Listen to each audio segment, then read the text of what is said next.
young brothers and the young sisters. I mean, it's just whoa! I've never seen this level of just degenerate behavior, Yeah. and it's painful to watch. Mm-hmm. It's definitely painful to watch. So I definitely appreciate you for talking how you talk. Let me ask you this, Doc. Do you think what's going on when we talk about our culture and music? They say that's one of the number one exports from America is black music.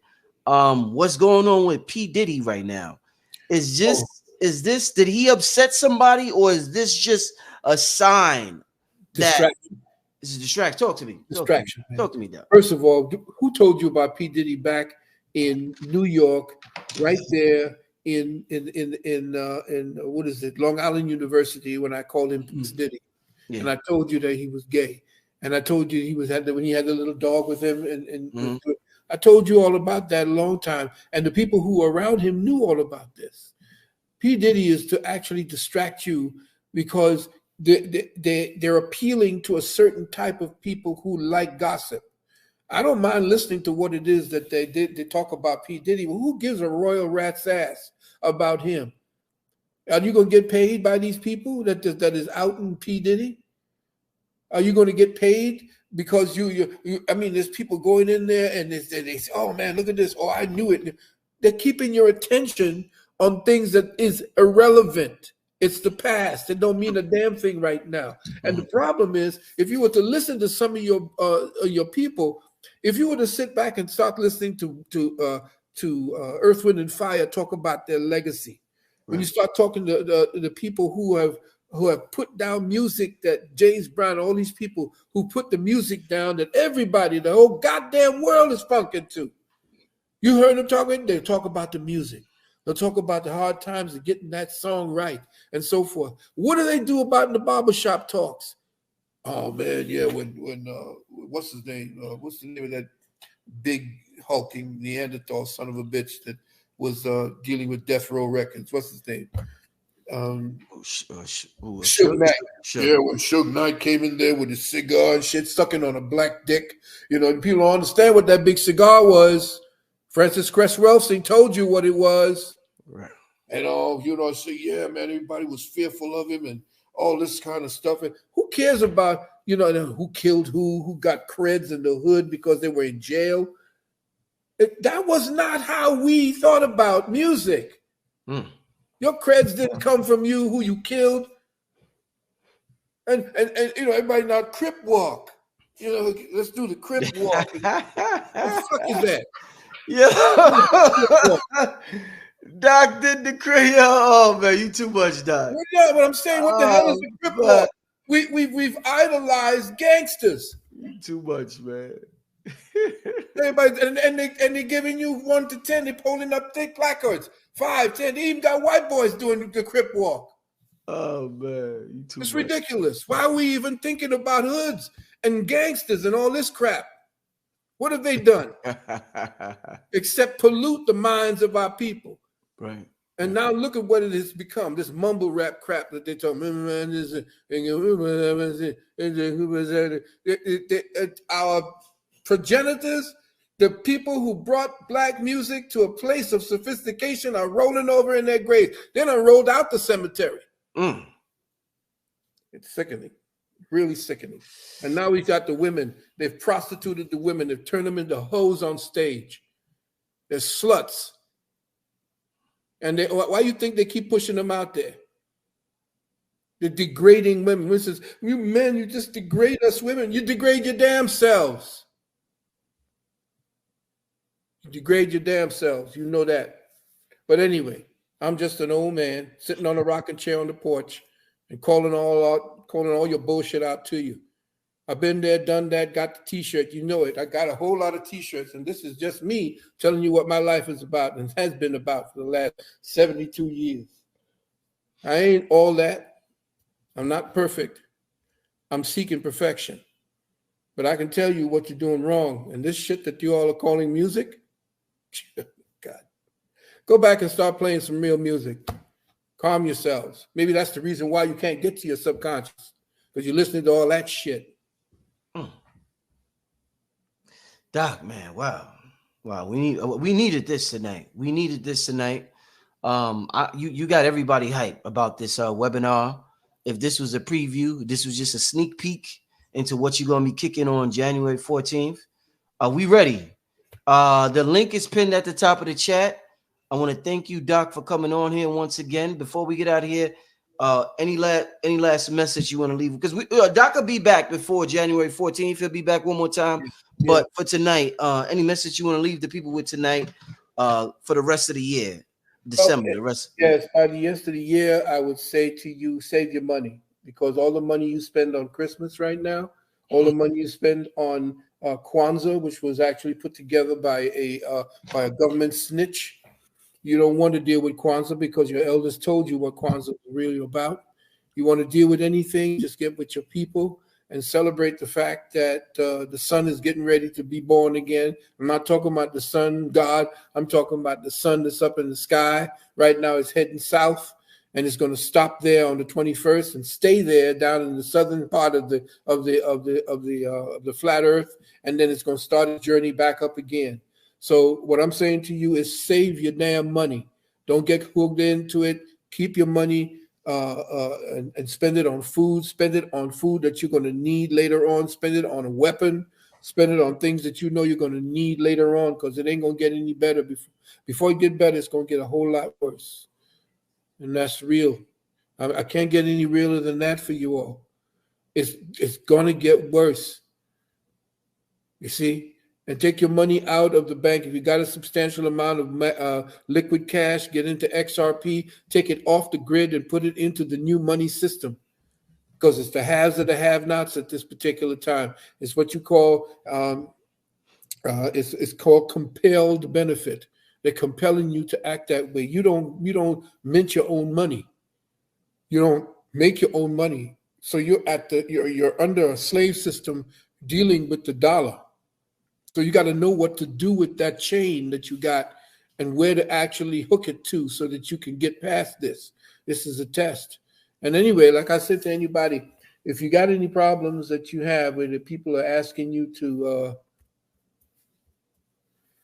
just got an 800 number, 800-847-1291, 800-847-1291. We are still doing those exemptions.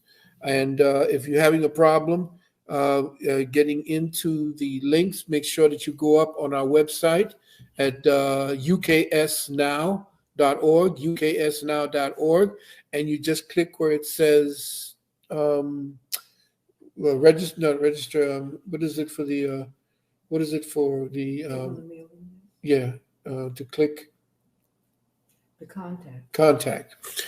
Mama said click contact and put your information in there, and then you'll get the constant contact that has all of our information and all of we have our homeschooling in ISM for you. You're going to have to take these children out these schools because they're going to definitely destroy them. Also, we're going to have a chance to deal with the books, my wife's new book, the whole 9 yards from there. And if you're having a problem for a while to match her, so yeah. I'm just growing my hair back. Okay.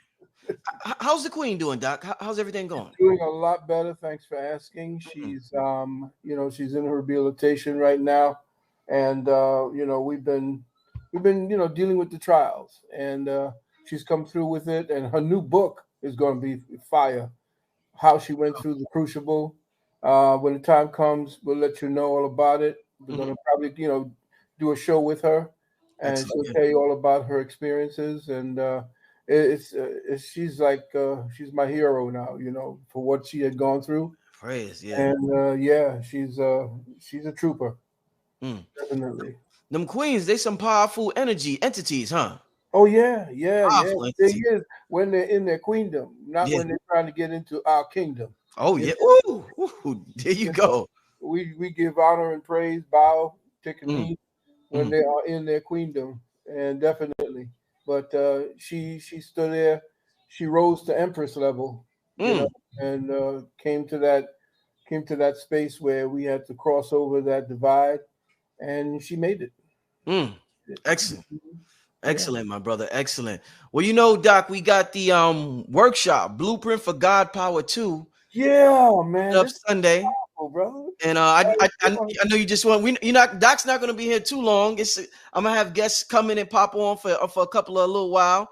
But Doc, man, I know you're excited about it, Doc. Yeah, definitely. This is straight out of our university. Y'all getting into the higher levels, which is I am so proud of you guys. I'm looking at what you had shown me, what it is it's done, man. Some of the things here, Nuon, linguistic reticular activating system. This is going to be powerful. The reticular activating system is dealing with extrathalamic control modulatory systems. And this is powerful because it's connected to the sleep-wake transition. And this is where, when they start dealing with, MK Ultra, this is where they actually trip up that particular mechanism in order for you not to see whether it's night and day. It gets rid of your circadian rhythm.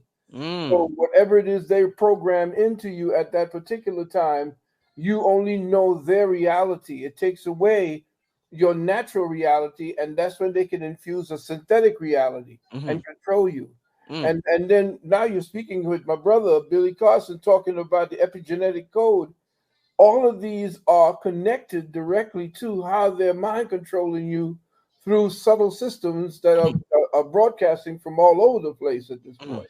And so when you're dealing with the epigenetic code, you're dealing with the stable genetic traits that are connected to the environment, how your environments are connected to your behavioral systems. And behavioral systems are not just what it is your mother gives you or what it is that your teacher gives you in school and so forth, or the society and who you run with in your crew and so forth, how you adapt. But the behavioral system is broadcasted from within you based upon how you inherited certain genetic traits. How they're molded based upon your environment is what makes your personality. It's what creates who you are.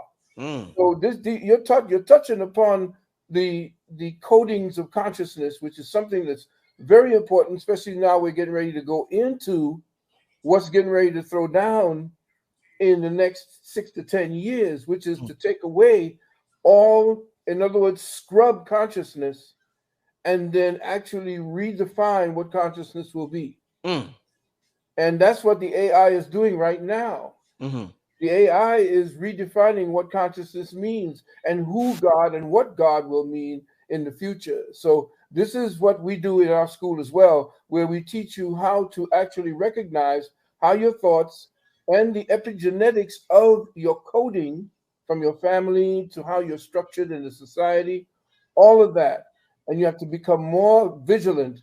College ain't teaching you a damn thing anymore. No. This is where you all are now the new college. You are the new university. Thank you.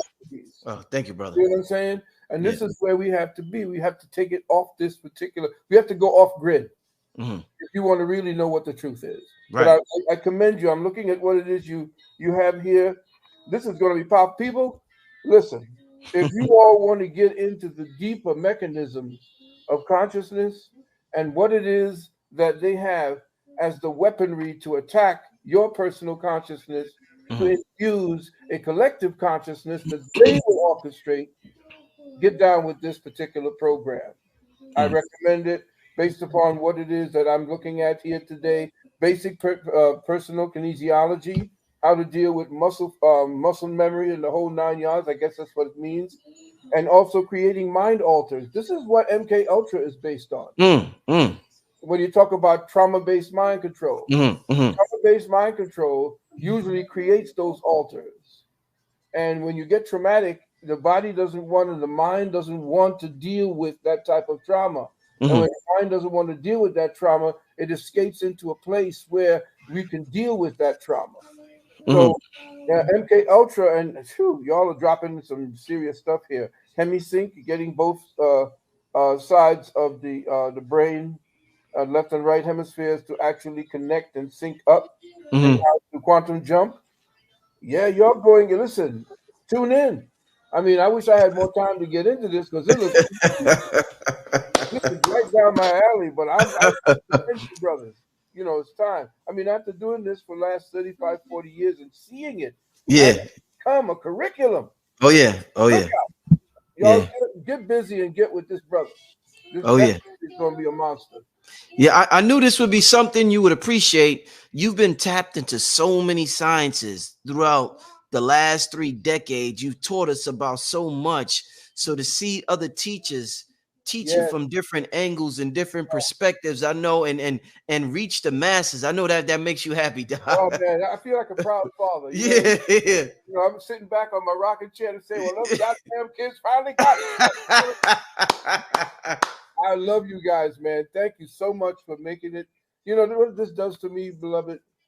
It makes me know that the work that we've been putting in, especially Bobby and Dr. Claire and all of us, when we try to lay the foundations of the type of way to think, get out of the structured way of thinking that they gave us, and now put, go into a place where, that they didn't want you to tread.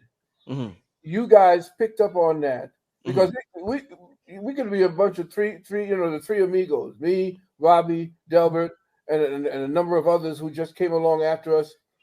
We could have been a bunch of blowhards, and they're saying, "Oh, these guys is a cult and crazy." You all actually believed what we were saying at that time, or at least challenged us by going in to see whether we were right or wrong. And you all went and you took that torch further, man. Listen, I could sit back now and say, if I wanted to close my eyes tomorrow, I got some other stuff I'm getting ready to build on. Oh, y'all get ready. But now to see that this is what y'all are going to just set up to bring people in, and y'all going to definitely lose out if you all don't come to this particular program. Y'all going to have problems. You're going to have problems catching up if you don't do this, because this is the segue into the next century. Definitely. So get to work. Whatever it is you need to do in order for you to be able to set aside whatever you got to do at that particular time to be able to do what you need to do here. Plan for it. Get with it. Because like I said, I am extremely impressed. It takes a lot to impress me.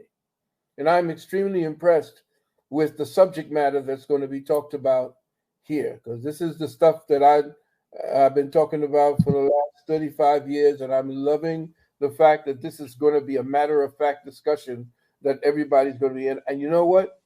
You all are going to understand everything that's being said here. You all are going to come in. You all are going to pipe into this. It's going to be like, hey, you know what? That genetic memory is that genetic memory, Doc. Back. All they had to do was say the right thing, and all of a sudden, the light switched on. Indeed. Hey, Doc, the reason why these workshops you do, the workshops I do, and things we do off of YouTube is so important is because, like you said, they're trying to rewrite our consciousness. Right. YouTube just took Red Pill and Blue Pill channel. They didn't suspend it. They took the whole channel down. What? Yeah, they took the whole channel. It's not suspended. The whole channel's gone.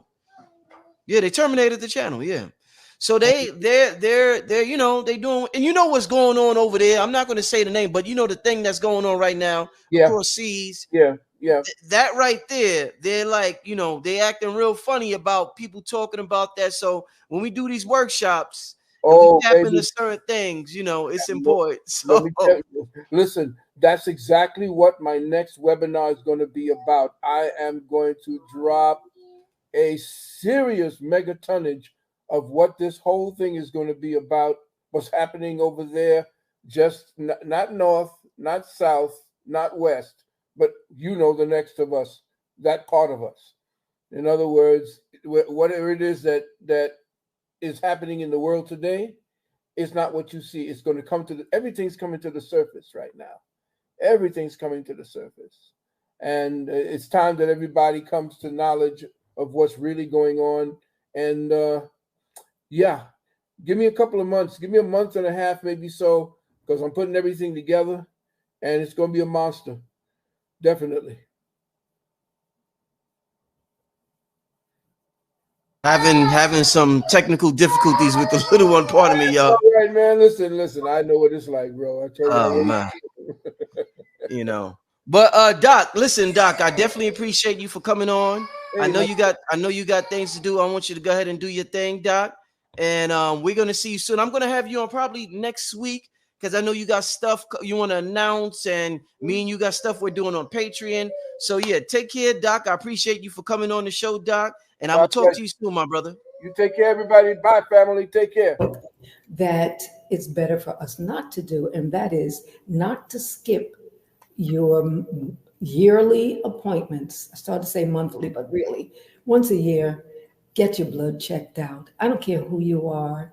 Now, what happened with me is that I went 3 years without having had an appointment with the doctor, mainly because I'm a doctor myself. My husband's a doctor. I know my body, quote unquote. We think we know what's going on. However, what I found is that, well, see, there is a huge difference between blood cancers and tumoral cancers. And you probably know the story. In 1996, I was diagnosed with breast cancer and told that my only option was surgery by the medical doctors, which I did not have. And that's when I was introduced to Dr. Valentine. And he taught me to heal myself. He put me on the Life Path program. And this was without drugs, without herbs, and without a lot of vitamins, using two most important things: proper thinking and proper nutrition. Now, that's one thing. That's breast cancer. What I had is, and I say had in the past, even though it hasn't been 5 years, and they say it really takes 5 years for you to know that you're completely healed. It's been since 2022. Mm-hmm. Right? However, what I had was acute myeloid leukemia, which is a blood cancer. And there's a huge difference. So I know that's a long part of the story. I could go on and share. However, to answer your question, the main reason was to share my experience so that the family, brothers and sisters, and the world will know what they can do to be prepared for the unexpected. Well, how did you come down with this since your diet was up to par? How did you come down with this? Thank you for the question, because that is the question of the ages from people who know me and who know my lifestyle. One person actually said, well, if she gets cancer, we can all forget it, because they know where I stand with that and what my life has been since 1996. Okay. And I always teach that your genes are not your destiny. You can switch your genes off and on with lifestyle, right? Mm-hmm. And we know that. So what's the deal? Then how did I end up there? Well, your genes are enclosed in your chromosomes. And I had 2 chromosomal anomalies that were prone to cancer. And you can't switch off your chromosomes. And we know that. And not to be controversial, but males have male chromosomes and females have female chromosomes. And no matter what you do, you cannot change those chromosomes.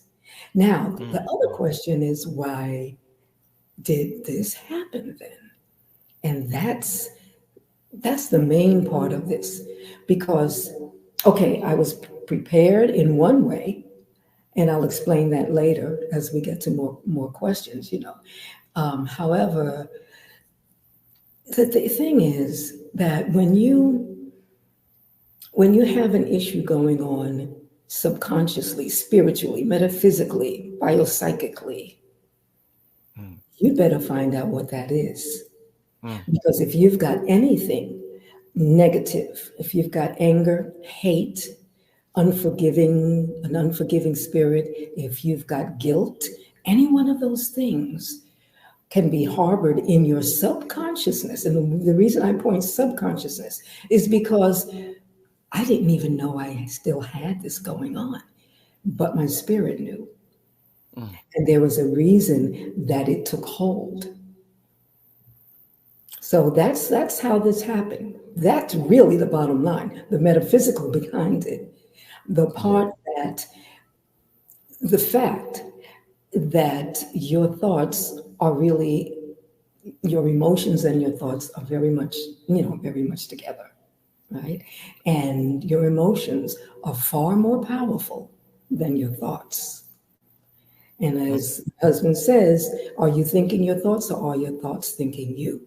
And that is what was going on, and allowed that cancer to go into my blood and to proliferate to the point that I almost saw my ancestors. Yeah, that was a real deep part of it. Just I may come in here. A lot of people were saying, well, if you helped her the last time, why didn't you help her this time? She lives a more healthy and fastidious life than I do. And this was something that was on a clock. It was delayed because of her lifestyle. And her brother and her mother both passed from a similar disease. And because of their lifestyle, they could not tolerate what she went through. Because what happened was when she essentially passed on, she stopped breathing. There was no feeling, I didn't feel any life in her for the moment. And then, I did what I had to do and brought her back around. Now, like Dr. Africa said, if you get shot, you don't start making carrot juice. You see what I'm saying? Right. You got to deal with a triage situation. We didn't know what was going on. She just began progressively feeling weaker and weaker. And this woman is the most fastidious with her nutrition, with her juice plus, and the way she eats, her exercise. She was doing, what is that? Pure bar. Pure bar. And people who know what that is, it's a strenuous thing that these women do. And so I was saying, well, wow, what's going on with that? And I wanted to deal with a natural healing where she wanted to deal with that, but she was too far gone in that direction. And it said that there was a clock that she had inside of her that if she did not do what she was doing all the 20, 15, 25 years that I've known her, the doctor said that when they took her blood test and checked her organs, that we're in our 70s, the doctor said she had the organs of a 20-year-old. Of a 20-year-old? Yes. 20-year-old. Wow. And so the doctor gave her the option.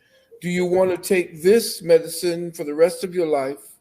Or do you want to go through the treatment that we give to 20-year-olds and 25-year-olds with your condition? She said, well, I'll go with the 20-year-old condition. And so she suffered through all of what you saw her for like 2 to 3 weeks, for a year. She went through it. And the doctor said that she was a phenomenon because people don't survive what she survived. And when we essentially got the people in the hospital to take on her natural healing processes, and she became like the queen of the walk. Everybody came into her room because she thought it was like, she set it up like an ashram. And everybody used to come in there and say, let me chill here for a minute. Please let me sit here and listen to the music and hear and smell the incense and the whole 9 yards. They gave her carte blanche. And in her book, and what we're going to show you in the webinar, are all the people who essentially supported her through that. The nurses and the doctors, and they were converted. Everybody wanted to get on the Juice Plus. They wanted to do all of that because they saw that this woman in her mid-70s went through what would have killed a natural person, a regular person. So this is the reason why I thought that it would be a great thing, and I knew she was going to do that, to write this book. And I wanted to write the book. I wanted to name it My Lifestyle Saved My Life. And that's exactly what it is that essentially happened. Her lifestyle actually saved her life. And so everybody says, well, what kind of natural healer you are? You do. Look, fool, I'm going to tell you this. When the time comes, I'm not, if I get shot or if I get, stabbed, or if I get something that came up on me, even with my lifestyle, and I have to deal with triage and I have to become stabilized, I'm going to get stabilized and then get back on the mark. I ain't gonna worry about me juicing or getting herbs and all of that. That's after the fact. So when she did what she did, when she went through what she went through, and survived it, and went through the harshest thing, and the doctor said, matter of fact, when she went in to get after the ambulance came and got her after I revived her, the ambulance came. They took her blood. They didn't know what was wrong with her. They had to send away to the National Institute of Health to get their prognosis on what the heck was going on, because what she had was so rare at the time. So whatever it was that attacked her at the cellular level, at the chromosomal level, that was something we did not know about. It was like a clock that went off, like a timer that went off, that that would have been her age, and she would have been left the planet when that went off. That was her time up. And when a clock wakes you up with an alarm, the alarm would have put her to sleep forever.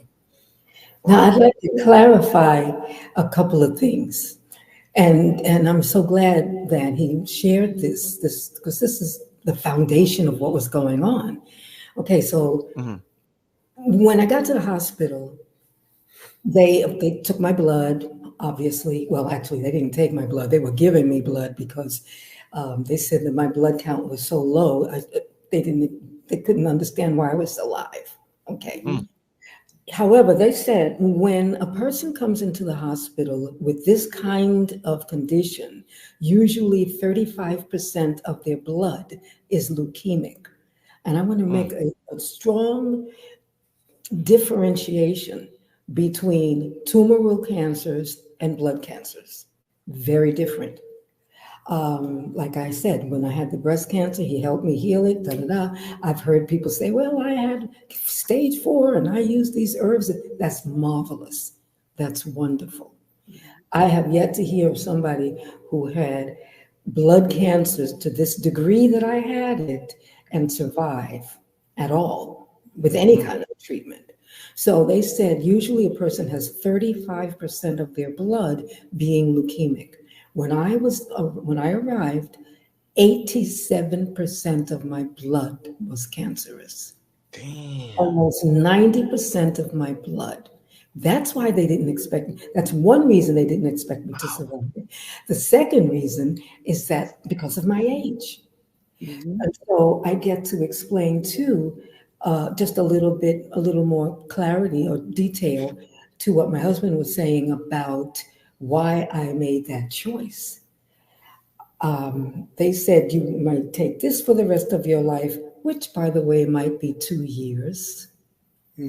Or you could take this really strong treatment that we don't like to give anybody, younger than 50 years old.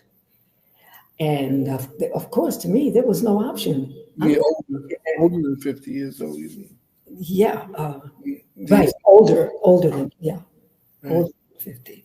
So to me, there was no option. There was no other option.